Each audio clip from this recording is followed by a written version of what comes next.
ప్రభువాక్య సందేశాలు సమాధానపరచు సందేశాలు పరమునకు చేర్చే సందేశాలు ఇవి ఒలీవా సందేశాలు. ప్రభువాక్య సందేశాలు సమాధానపరచు సందేశాలు పరమునకు చేర్చే సందేశాలు ఇవి ఒలీవా సందేశాలు. పరిశుద్ధ గ్రంథములో నుంచి అపోస్తుల కార్యాలు 13వ అధ్యాయం 6వ వచనము చదివి సహకరించవలసిందిగా మనవి చేస్తూ ఉన్నా. వారు ఆ దీపం అంతటా సంచరించి ఆ పావు అనే ఊరికి వచ్చి గారడివాడైన అబద్ధ ప్రవర్త అయిన బర్ను యేసు అను ఒక యూదుని చూసిరి. చాలు, చిన్న ప్రార్థన. సర్వోన్నతుడా, సర్వశక్తి గల దేవా, మిక్కిలి ప్రేమ గల తండ్రి, మీకు వేలాది వందనములు, స్తుతులు, స్తోత్రాలు ప్రభా. కొద్ది నిమిషాలు ప్రభా నేను నీ పక్షం నిలబడబోతుండగా నన్ను మీ శిలువ చట్టం మరుగుపరుచుకో, నా నోటిని బోరుగా వాడుకో. కూడి వచ్చిన నీ బిడ్డలతోనూ నాతోనూ ప్రవచన టెలివిజన్ ద్వారా టీవీ ఛానల్కి ఎదురుగా కూర్చొని వింటున్న ప్రతి ఒక్కరితోనూ సూటిగా స్పష్టంగా మాట్లాడండి. మీరు మాట్లాడుతున్న ప్రతి మాట వింటున్న మా అందరి హృదయాలు నాటబట్టడానికి సహాయం చేయమని మా ప్రభు ప్రియకుమారుడు యేసుక్రీస్తు శ్రేష్టమైన నామములో అడిగి వేడుకొంచున్నాను పరమ తండ్రి. ఆమేన్, ఆమేన్. సర్వోన్నత స్థలములో ఆశీర్వడైన దేవాది దేవునికి వందనాలు, స్తుతులు, స్తోత్రాలు. కూడి వచ్చినటువంటి దేవుని సేవకులకును దేవుని ప్రజలందరికీ కూడా ప్రభువైన యేసుక్రీస్తు వారి యొక్క శ్రేష్టమైన నామములో శుభాభివందనాలు తెలియజేస్తున్నాను. ప్రైజ్ ది లార్డ్, హల్లెలూయా. మనము చదవబడినటువంటి ఈ లేఖనములో చక్కటి మాటలు ఉన్నాయి. వారు అనగా ఇక్కడ బర్నబా మరియు పౌలు గారు ఇద్దరు కూడా సువార్త ప్రకటిస్తూ సంచరిస్తూ ఎక్కడికి వెళ్ళారంట? ఒక దివికి వెళ్ళారు. దివి అంటే నా ప్రియ సహోదరి సహోదరుడా, చుట్టూరు నీళ్లు ఉంటాయి. కొన్ని కిలోమీటర్ల దూరములో, కొన్ని కిలోమీటర్ల వరకు మధ్యలో భూభాగం ఉంటుంది. Praise the Lord. ఏమంటది? భూభాగము అంటే మనం ఎట్లా ఇప్పుడు భూమి మీద ఎలా ఉన్నామో అలాగా ఉంటుంది. కానీ ఆ భూభాగము చుట్టూ కూడా నీళ్లు ఉంటాయి. సముద్రమో నదో ఏదో ఒకటి పారుతూ ఉంటాయి. Praise the Lord. దాన్నే ద్వీపము అంటారు. Praise the Lord. ఒక్కొక్క ద్వీపములో ప్రజలు ఉంటారు. కొన్ని వేల మంది ఉండొచ్చు, లక్షల మంది కూడా ఉండొచ్చు. అలాగే ఆ ద్వీపంలో పావు అనే ఊరు ఉందంట. ఏ ఊరు? పావు అనే ఊరు ఉంది. Praise the Lord. ఈ పౌలు గారును బర్న గారు ఇద్దరు కలిసి ఆ ఊరికి చేరారు. Praise the Lord. ఆ ఊరు వెళ్ళినప్పుడు వాళ్ళు ఒక వ్యక్తిని చూశారు. బర్ యేసు అనేటువంటి ఒక వ్యక్తిని చూశాడు. అతన్ని గారడి చేయవాడుగా ఉన్నాడంట అక్కడ. అయితే ఆ గారడి వాడు అయిన బర్ యేసు అనేవాడు యూదుడు. ఎవడండి? యూదుడు. Praise the Lord. యూదుడన్నా, ఇజ్రాయేలు ప్రజలన్నా, క్రైస్తవులు అన్నా అందరూ కూడా దేవుడు ఏర్పాటు చేసుకున్న బిడ్డలే. Praise the Lord. తండ్రి కాల సమయంలో యూదులని, ఇజ్రాయేలులని పిలిచేవారు వాళ్ళు ఏర్పాటు చేసుకున్న ప్రజల్ని. యేసుక్రీస్తు వారు భూలోకమునకు వచ్చి జన్మపాపం నుంచి, కర్మపాపం నుంచి శిలువ మరణం పొంది ఆయన పరిశుద్ధ రక్తాన్ని భూమి మీద చిందించి బలియాగమై రక్షించిన తర్వాత, ఆయన శిలువ మరణం పొందిన తర్వాత పాతిపెట్టబడి తిరిగి లేచి సజీవుడిగా దేవుని సన్నిధికి ఆరోహణ అయిన తర్వాత నా ప్రియ సహోదరి సహోదరా, ఎందరి ప్రజలు అయితే ఈ పరిశుద్ధ జన్మ కలిగిన వాడై పరిశుద్ధ జీవితము జీవించిన వాడై సకల ప్రజల పాపము నుంచి విముక్తి చెందడానికి విమోచించటానికి తన్నుకు తానే రిక్తుడిగా శిలవ మరణం పొంది సజీవుడిగా లేచాడని నమ్మి విశ్వసించిన ప్రతి ఒక్కరు కూడా ఇజ్రాయేలులు అని పిలువబడటానికి బదులు ఈనాటి క్రైస్తవులుగా పిలువబడుతున్నారు. దేవుని నామానికి మహిమ కలుగునుగాక. ఆనాటి ఇజ్రాయిళ్ళు, ఆనాటి యూదులుగా అయినా వారు కూడా మార్చబడినారు క్రైస్తవులుగా చాలామంది. ఈనాడు కూడా అనేక మంది యేసు ప్రభు వారి యందు విశ్వాసం ఉంచి, అంటే ఈయన పరిశుద్ధ రక్తము ద్వారా మేము రక్షణ పొందాము, ఈయనే మాకు పరలోకమునికి వెళ్ళే మార్గమై ఉన్నాడు, ఈయన ద్వారానే మేము పుణ్యలోకానికి స్వర్గానికి పరలోకానికి వెళ్తాము అని నమ్మిన ప్రతి ఒక్కరు కూడా దేవుని బిడ్డలై ఉన్నారు భూమి మీద. వారే క్రైస్తవులు. దేవుని నామానికి మహిమ కలుగునుగాక. చప్పట్లు కొట్టి దేవుని మహిమపరచండి గట్టిగా. Praise Lord. హల్లెలూయా. అయితే మనం క్రైస్తవులమా కాదా? క్రైస్తవులేనా?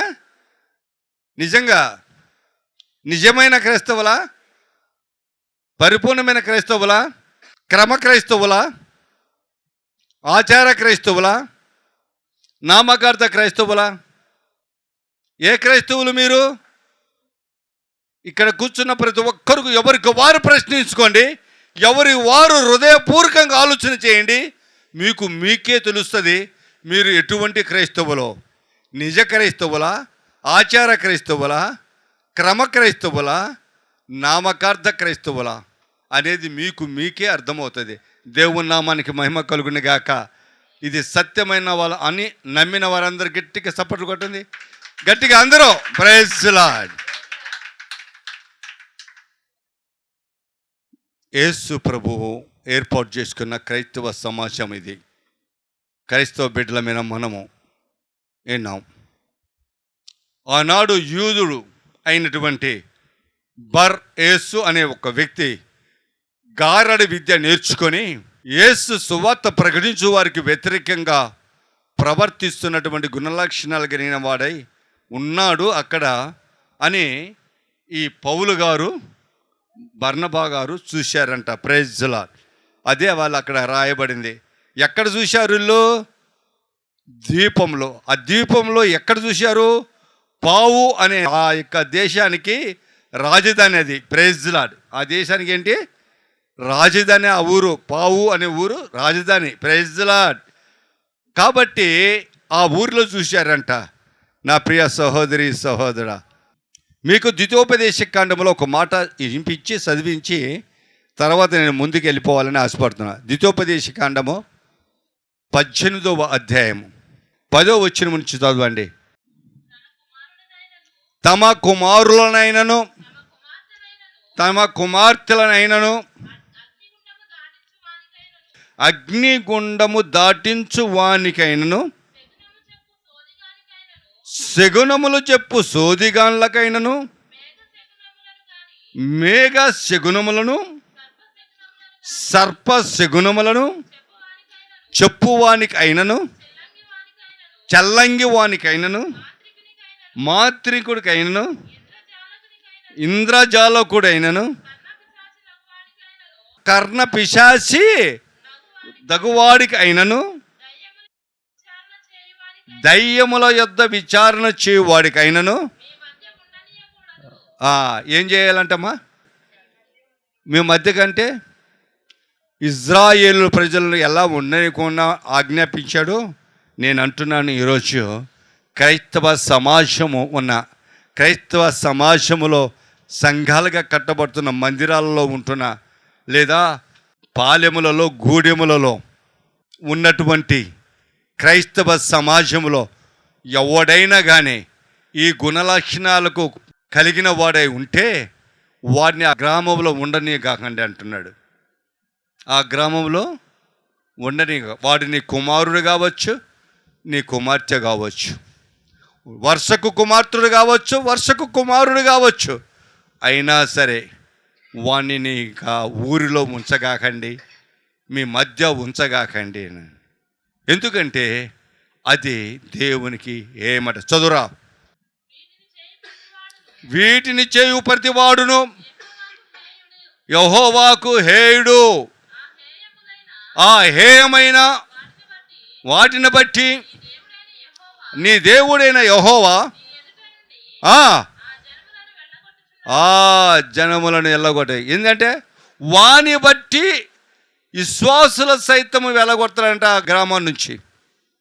ఆ హేతువు చేత వాడిని ప్రేమించు వాడిని, వాని దగ్గరికి వెళ్ళేవాడిని, వానితో శగునాలు చూపించుకున్నవాడిని, వాని సర్పదోషాలు చూపించుకున్నవాడిని. నా దగ్గర చాలామంది ఫోన్ చేస్తారు, చాలామంది అడుగుతుంటారు, అయ్యా ప్రార్థన చేశాడుగా, దేవుడు ఏం చెప్పాడు, దేవుడు ఏమైనా మాట్లాడా అని నాతో అంటుంటారు.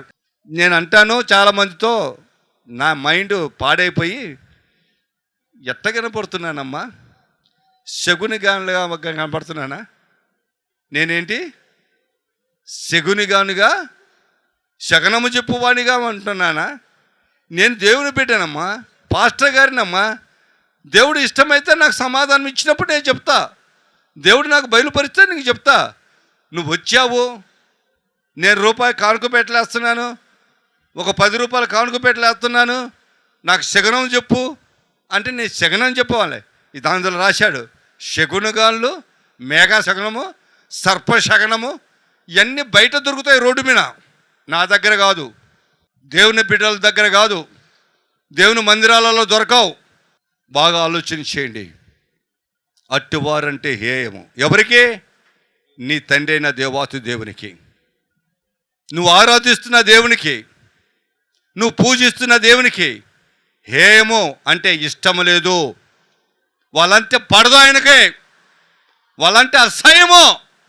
ఒకవేళ అటువంటి వారితో నువ్వు సహవాసం చేస్తే, అటువంటి వారిని ఇంటిలో ఉంచుకుంటే, అటువంటి వారిని సంఘంలో ఉంచుకుంటే, ఆయన ఏం చేస్తాడంట, మిమ్మల్ని సైతము వాళ్ళని పంపించేస్తాడంట, బయటికి విసర్జించేస్తాడంట. ఆలోచన చేయండి, ఈరోజు ఆలోచన చేయండి నా ప్రియ సహోదరి సహోదర, ఎంత చక్కటి మాట ఇక్కడ రాయబడిందో. వారు ఆశ్చర్యపోయారట, పౌలు గారును బనబా, ఈడేంటి ఇక్కడ ఈ ద్వీపంలో, ఏంటి ఈడు ఇక్కడ ఎందుకున్నాడు, ఈడు ఈ గారడు వాడు ఇక్కడ ఏం పని చేస్తున్నాడు, వీళ్ళని ఎందుకు మోసం చేస్తున్నాడు ఈ ప్రజలను, చక్కటి ప్రాంతం ఎన్నుకున్నాడు ఈడు, యేసయ్యను ప్రకటిస్తున్నా నువ్వు నేను, ఆ యేసయ్య సన్నిధి రాకుండా పాడు చేస్తున్నాడని చూశారంట. నా ప్రియ సహోదరి సహోదరా, నీకు ఎక్కడైనా కనిపించారా నీ ఊర్లో కానీ, లేకుంటే ఇక్కడైనా కానీ? చెప్పండి, ప్రైజ్ లార్డ్. చెప్తే వాళ్ళ దగ్గరికి వెళ్ళగాకండి, వాళ్ళని ప్రేమించగాకండి, వారితో మాట్లాడగాకండి నా ప్రియ సహోదరి సహోదరా. ఎందుకంటే నిన్ను దేవుడు విసర్జిస్తాడేమో, నీ కుటుంబాన్ని దూరం చేస్తాడేమో. ఈ వాక్యం వింటున్నా, ఈ మాటలు వింటున్నా, ఇక్కడ కూర్చున్న వారు కానీ, ఈ మైక్ యంత్రం ద్వారా వింటున్న వారు కానీ, టీవీ ఛానళ్ళకు ఎదురుగా టీవీ ముందు కూర్చొని వింటున్న వారు కానీ ఆలోచన చేయండి. దేవునికి అయిష్టమైన కార్యాలు చేయకండి, దేవునికి దూరస్తులు కాకండి. Praise Lord. మళ్ళీ చూడండి, అపోస్తుల కార్యాలు 13వ అధ్యాయం 7, 8, 9 వచనాలు నెమ్మదిగా ఒక్కొక్క వచనం చదువు. ఇతడు వివేకము గలవాడైన ఫెర్గో పౌలు గల అధిపతి వద్ద ఎక్కడ ఉన్నాడంటే, ఈడు అధిపతి అంటే అధికారము, ఆ యొక్క ద్వీపానికి అధికారము కలిగినటువంటి వాడు, పరిపాలన చేయుచున్నవాడు, ఆడి దగ్గర చేరాడు. ఎవడు? బర్ యేసు అనే గారడి విద్య గలవాడు. Praise Lord. ఎవరి దగ్గర చేరారంట?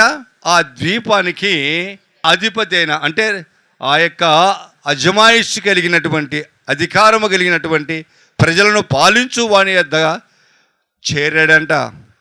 ఆ అధిపతి పేరు ఫెర్గో పౌలు అనే పేరు అతనికి. Praise Lord. చదువు. అతడు బర్నబాను సౌలును పిలిచి దేవుని వాక్యమును వినగోరెను. ఆ, ఎలిమ అధిపతిని విశ్వాసము నుండి తొలగిపోవాలనని వారిని బెదిరించే. ఎవరిని బెదిరించాడు? పౌలు గారిని, బర్నబాను. ఎవరిని వాక్యం చెప్పడానికి పిలిచాడు? ఆయన అధిపతి పౌలును, బర్నబాను పిలిచాడు. వాళ్ళు వాక్యం చెప్తుంటే ఎలీమా అంటే గారడి విద్య గలవాడు, గారడివాడు అని అర్థం. ఎలీమా అంటే ఎవరు? గారడివాడు అని అర్థం. Praise the Lord. వాడు ఏం చేస్తున్నాడంట? ఈ అధిపతికి విశ్వాసం రాకుండా, విశ్వాసం నుంచి తొలగిపోయేలాగా మధ్యలో మాట్లాడుతున్నాడు. మధ్యలో అనేకమైన జోకులు వేస్తున్నారు, అనేకమైన మాటలతో వాళ్ళని చెడగొడుతున్నాడు. Praise the lord. వాక్యాన్ని సరిగా నడవనీయటం లేదు, వాక్యాన్ని సరిగా అధిపతిని విననీయటం లేదు. వాడు చేసే దుష్టుడు చేసే పని ఇది. Praise the Lord. నా ఆలోచించండి ఈరోజు. చదువు. ఏలు అను పేరునకు గారడివాడని అర్థము. Praise the Lord. అప్పుడు పౌలు అనబడిన సౌలు ఏంటంట? పౌలు అనబడిన సౌలు పరిశుద్ధాత్మతో నిండిన వాడాయి. చాలు. చూడ, ఇక్కడ మనకు సౌలు అనే పేరు ఇక్కడ మనకు రాయబడింది. బైబిల్లో ఎక్కడ రాయబల్లా. పౌలు అనబడిన సౌలని ఇక్కడ మాత్రమే తెలియపరచబడింది ఈ దీపంలో. విశ్వాసం నుంచి పాడు చేస్తున్నటువంటి వాడు. ఎక్కడ మంచి ఉంటుందో అక్కడ చెడు ఉంటుంది, ఎక్కడ నీతి ఉంటుందో అక్కడ అవినీతికి సంబంధించిన వాళ్ళు ఉంటారు. Praise the Lord. ఎక్కడ మంచివారు ఉంటారో అక్కడ అబద్ధకులు ఉంటారు. Praise the Lord. ఎందుకంటే దేవునికి వ్యతిరేకంగా పనిచేయటానికి మనం ఆలోచించాలి. ఈరోజు అతని విశ్వాసిగా జీవించాలనుకున్నాడు అధిపతి ఫెర్గో పౌలు. అధిపతిగా ఉండి కూడా పరిపాలన చేస్తున్నా కానీ ప్రజలకు యేసుక్రీస్తు వారి గురించి వినాలని, వాక్యం అంటే వాక్యము ద్వారా యేసు ప్రభు యందు విశ్వాసం ఉంచాలని, యేసు ప్రభు బిడ్డగా జీవించాలని ఆశ కలిగిన వాడై ఆ పావు అనే ఊరిలోనికి వచ్చారని తెలిసి వాళ్ళని పిలిపించాడు. Praise the Lord. అయితే ఆయన ఇంటి దగ్గర ఎవడున్నాడు అంట? బర్ అనే యేసు అనేవాడు గారడివాడు ఉన్నాడు. Praise the lord. ఎలిమా అంటే గారడివాడు. ఎవడున్నాడు? ఎలిమా ఉన్నాడు అక్కడ. ఎక్కడ ఉన్నాడు? ఆసక్తి కలిగినటువంటి, విశ్వాసంతో జీవించాలని కోరిక కలిగినటువంటి, యేసును అంగీకరించాలని కోరిక కలిగినటువంటి ఒక వ్యక్తి దగ్గర ఎవడున్నాడు? గారడివారు ఎలీమా ఉన్నాడు. Praise the Lord. చూడ వాక్యం ఉందో. అయితే ఆ సమయంలో పౌలు ఏమైందంటే పరిశుద్ధాత్మతో నింపబడినాడంట. ఏమైందంట? చప్పట్లతో దేవుని మహిమపరచండి. దేవుని బిడ్డలు పరిశుద్ధాత్మతో నింపబడతాడు. అటువంటి సమయంలో, అటువంటి సందర్భంలో దేవుని ఆత్మతో నింపబడి మాట్లాడుతూ ఉంటారు. మత్తయి సువార్త 23వ అధ్యాయం 13వ వచనం. అయ్యో వేశ్యదారులైన శాస్త్రులారా, పరిసయ్యులారా, మీరు మనుషుల ఎదుట పరలోక రాజ్యమును మూయుదురు, అందులో మీరు ప్రవేశించరు. అది బాగుపడిన వాడిని బాగుపడినారు, వాడు బాగుపడ్డు ఇతరును. ఇది మాట ఎవరు అన్నారు? ప్రభు అంటున్నాడు. నేను అంటానులా, యేసయ్య అంటున్నా. ఓరే వేశ్యదారులారా, ఓ శాస్త్రులారా, ఓ పరిసయ్యులారా, పరలోక రాజ్యములో మీరు ముయ్యలాగా మాట్లాడుతున్నారు, మీరు ప్రవేశించరు, ప్రవేశించు వారిని ప్రవేశించకుండా ఆపుతున్నారా. వేశ్యదారులు అంటే ఇది. ఈడు యూదుడే, గారడివాడు, దేవుడు ఏర్పాటు చేసుకున్న ప్రజల నుంచి వచ్చిన వాడే. యూదుడని ముసుగు మీద గారడి చేస్తున్నాడు, మనుషులను చెడగొడుతున్నాడు. దేవుని రాజ్యంలో ప్రవేశించకుండా, దేవుని యందు విశ్వాసం ఉంచకుండా వాడు పాడు చేస్తున్నాడు. నా ప్రియ సహోదరి సహోదరా, అందుకే యేసు ప్రభువు వారు ఈ మాట అన్నాడు, పరలోక రాజ్యములో మీ గురించి ముయ్యబడి ఉన్నది, మీకు ప్రవేశం లేదు. ఎదుటి వారు ప్రవేశించాలనగా వారిని కూడా ప్రవేశింపకుండా చేస్తున్నారు. ఓ మూర్ఖులారా అంటున్నాడు, ఓ వేషధారులారా అంటున్నారు, ఓ నమ్మక ద్రోహులారా అంటున్నాడు, దుష్ట స్వభావము కలిగిన వారా అంటున్నారు, ఓ దుర్మార్గులారా అంటున్నాడు, ఓ నీచులారా అంటున్నాడు. ఎవరిని అంటున్నాడు ఈ మాటలని? దేవునికి వ్యతిరేకంగా మాట్లాడేవారిని, సువార్తకు వ్యతిరేకంగా మాట్లాడేవారిని, వాక్యానికి వ్యతిరేకంగా మాట్లాడేవారిని, వంకరి భాషలతో చెప్పేవారిని, వంకరి మార్గము టెంకరి మార్గాలు చెప్పేవారిని, దేవుని దాసులతో అబద్ధము చెప్పేవారిని, దేవుని దాసులు ఎగతాళి చేసేవారిని, దేవుని దాసులను మొబ్బెపెట్టేవారిని, విశ్వాసులను మొబ్బెపెట్టేవారిని, లేఖనాల ప్రకారం జీవించకుండా అడ్డుపడి వారిని సర్వశక్తి గల దేవుడైన ప్రియ కుమారుడైన యేసుక్రీస్తు వారు ఆయన లోకంలో భూలోకంలో సువార్త ప్రకటిస్తూ ఈ మాట అన్నాడు. ఎవరిని అన్నాడు తెలుసా? సమాజ మందిరములో బోధిస్తున్న బోధకులు అయిన యూదులను అంటున్నాడు. ఎవరిని అంటున్నాడు? సమాజ మందిరములో బోధిస్తున్న బోధకులైన యూదులను అంటున్నారు. వేరే వారిని అంటంలా, వేరే అన్యుల దగ్గరికి వెళ్ళటంలా యేసు ప్రభు వారు వెళ్ళడు. అన్యుల మాట అండు, ఆయనకి సంబంధం లేదు. ఎవరిని గర్తిస్తాడు, ఎవరిని ఖండిస్తాడు, ఎవరికి బుద్ధి చెప్తారంటే యూదులకే, ఆ శాస్త్రులకే, ఆ పరిచయులకే, వాక్యోపదేశం చేసేవారికే, వాక్యం వింటున్న వారికే ఆయన గర్తిస్తాడు, బుద్ధి చెప్తాడు. అదే మార్గం ఈరోజు కూడా జరుగుతుంది. అదే మార్గం నేను చెప్తున్నాను ఈరోజు. అదే సువార్త నేను ప్రకటిస్తున్నాను. తప్పును తప్పుగా ఖండిస్తాను, ఎంతటి వారైనా సరే. అది అందరికీ నచ్చటంలా. పొరపాటుని ఎత్తి చూపిస్తున్నాను, అది అందరికీ నచ్చటంలా. ముందే ఏమనాలంట? నువ్వు చాలా మంచివాడివి. ఏమనాలి? నువ్వు చాలా మంచి గుణస్తుడివి, నువ్వు చాలా మంచి బుద్ధి కలిగినవు అని. కానీ మొన్న రూపాయి విషయంలో నువ్వు అబద్ధం ఆడావు. అలా చెప్పాలంట, అలా చెప్పాలంట. ఏంటంట? ముందు పొగడాలంట, ఆ తర్వాత తప్పులు ఎత్తి చూపాలంట. ముందు ఎందుకు అంత? ఏరా మొన్న అబద్ధం ఆడావు రూపాయి విషయంలో, నువ్వు దొంగవురా అని ఎందుకు అనకూడదు డైరెక్ట్గా? అది తప్పంట. అలా అనకూడదంట, అది బోధ కాదంట. దేవుడు బయలుపరిచినవి చెప్పకూడదంట, దేవుడు తెలియజేసినవి చెప్పకూడదంట. వంకర్ టింకర్గా చెప్పాలంట, నొప్పి తగలకుండా చెప్పాలంట, బాధ తగలకుండా చెప్పాలంట. అది నాత కాదు. అటువంటి వారు పక్కన చాలామంది ఉంటారు, వాళ్ళ దగ్గరికి వెళ్ళండి. ఏం పర్వాలేదమ్మా, నువ్వు ఎంత తాగినా, నువ్వు ఎంత తిట్టినా దేవుడు క్షమిస్తాడు. అరే ఏంటో తెలుసా? కృపాయుగము. ఏమి యుగము? కృపాయుగము. దేవుని కృప ఉన్న యుగం అంట. నువ్వు బొల్లాడు బురదలో, నువ్వు దేకు బురదలో సాయంత్రం కడుక్కొని వచ్చి అయ్యా తప్పైపోయింది పడిపోయే బురదలో అను, దేవుని కృపతో క్షమిస్తాడంట. ఈనాటి బోధ అది సంఘాలలో, మందిరాలలో. నేను అలా అన్నా, నువ్వు ప్రార్థన చేయి, పశ్చాత్తాపపడు, దుఃఖపడు, నీ ప్రార్థన ఫలితం అప్పుడు వచ్చింది అనుకో, నమ్మకం నీకు కలిగితే అప్పుడు నువ్వు సరే చేసుకో. ఇది నా బోధ. పరీక్ష రాయను, పొరపాటున రాయలేదండి, 4 మార్కులు వేయమంటే చేస్తాడాడు, పాస్ చేయమంటే చేస్తాడా? పొరపాటు అయిపోయింది. ఆ తీర్పు నాకు అట్ట చీచగాక, పాతాళంలోకి పంపగాక, శిక్షకు నన్ను దేవుని నీ రాజ్యంలో ఉంచుకోయా అంటే ఉంచుకుంటాడా? ఉంచుకోడు. ముందే ఆజ్ఞ ఇచ్చి ఉన్నాడు దూతలను, బర్ర బర్ర బర్ర బర్ర బర్ర లాక్కెళ్ళిపోయి అగ్నిగుండంలో పడేస్తారు. అగ్ని ఆరదు నీ కాలం పరిపూర్ణమైనంత వరకు. Praise lord.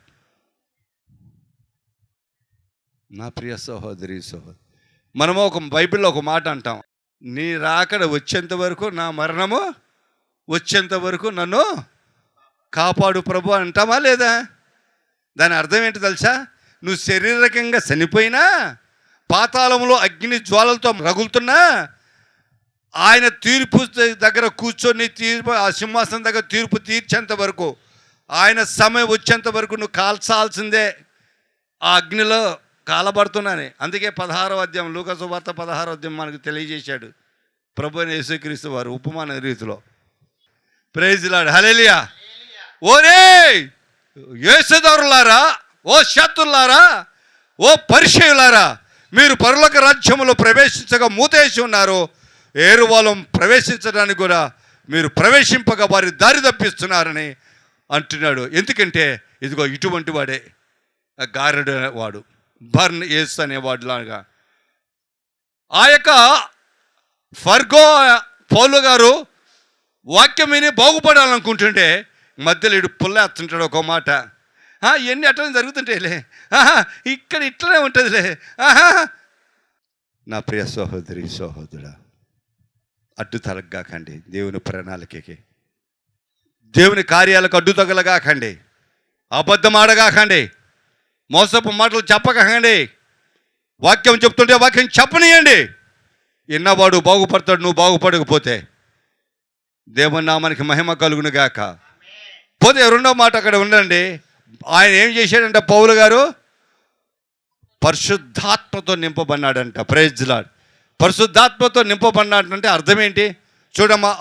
2వ అధ్యాయం 3-4 వచనాలు చదువు. మరియు అగ్ని జ్వాలల వంటి నాలుకలు విభజింపబడినట్లుగా వారికి కనబడి వారిలో ఒక్కొక్కరి మీద రాలగా అందరూ పరిశుద్ధాత్మతో నిండిన వారై ఆ ఆత్మ వారికి వాక్ శక్తి అనుగ్రహించిన కొలది. Praise lord. అది అండర్లైన్ చేయ. ఆ ఆత్మ వారికి వాక్ శక్తి ఇచ్చినప్పుడు ఎవరిచ్చారండి? పరిశుద్ధాత్మ ఇచ్చిందా? Praise Lord. ఎప్పుడు పౌలు గారు పరిశుద్ధాత్మతో నింపబడ్డాడో ఇప్పుడు మాట్లాడేవాడు ఎవరు? ఆ యొక్క పౌలు గారితో మాట్లాడేవారు ఎవరు? పరిశుద్ధాత్మ దేవుడేనా? పౌలు గారు కాదుగా. పౌలు గారిలో నుంచి పరిశుద్ధాత్మ దేవుడు మాట్లాడు. ఇప్పుడు నేనున్నాను, చాలామంది పాస్టర్లు అంటాడు, కుమార్ గారు కాదండి, ఇంకెవరు మాట్లాడుతున్నారంట? పరిశుద్ధాత్మ దేవుడు మాట్లాడుతున్నాడు ఆయన నుంచి అన్నీ అంటుంటారు అప్పుడప్పుడు. కానీ వాళ్ళు తెలిసో తెలియక పాపం. కానీ పరిశుద్ధాత్మ మనుషుల మీదకి వచ్చినప్పుడు, పరిశుద్ధాత్మతో నింపబడినప్పుడు మాట్లాడేవారు ఎవరంట? పరిశుద్ధాత్మ దేవుడే. తండ్రి, కుమార, పరిశుద్ధాత్మ ముగ్గురు త్రియేక దేవుడు గనక పరిశుద్ధాత్మ దేవుడు మాట్లాడతాడు. సందేశాలు ప్రభువా